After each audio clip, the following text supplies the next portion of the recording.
Hi, boys and girls. Hope you're having a great day. I'm going to read you a story today, and it is called Tops and Bottoms, and it's by Janet Stevens, who's the illustrator and the author. So this story is a little bit different than what we're used to. As you can see, the title is Tops and Bottoms, so it doesn't open like a normal book. It opens from top to bottom, which is kind of neat. You can see the characters on the front. We have a bear and we have a rabbit.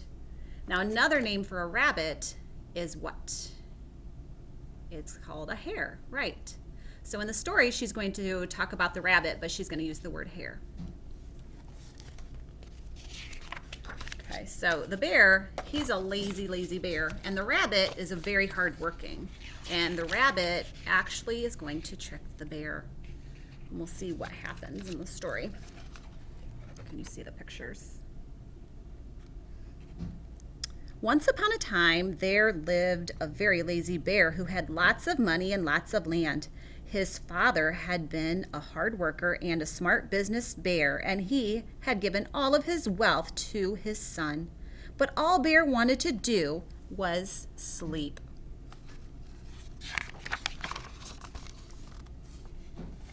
And I don't know if you can see very well, but here's Bear's house.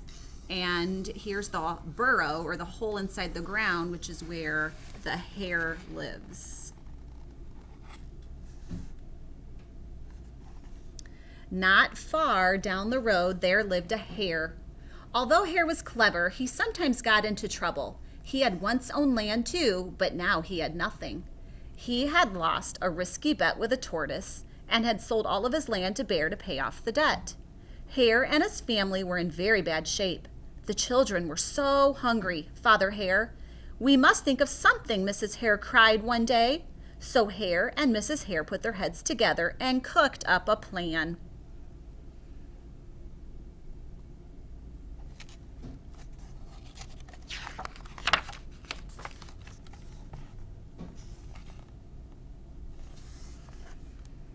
The next day, Hare hopped down the road and to Bear's house. Bear, of course, was asleep. "Hello, Bear, wake up. It's your neighbor Hare, and I have an idea." Bear opened one eye and grunted. We can be business partners," Hare said. "All we need is this field right here in front of your house. I'll do the hard work of planting and harvesting, and we can split the profit right down the middle." "Yes, sir, Bear, we're in this together. I'll work and you sleep." "Huh?" said Bear. "So what will it be, Bear?" asked Hare. "The top half or the bottom half? It's up to you. Tops or bottoms?" Let's see," Bear said with a yawn. "I'll take the top half, Hare. Right? Tops." Hare smiled. "It's a done deal, Bear."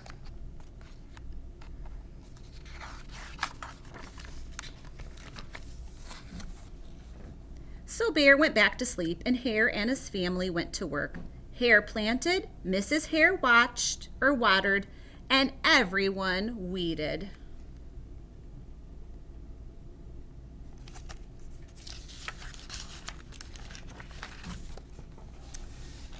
Bear slept as the crops grew. When it was time for the harvest, Hare called out, "Wake up, Bear! You get the tops and I get the bottoms." Oh, he is a lazy bear. Look at him just lay there with all of the tops of the vegetables. And the hares are working hard. Hare and his family dug up the carrots, the radishes, and the beets. Hare plucked off all the tops, tossed them into a pile for Bear, and put the bottoms aside for himself.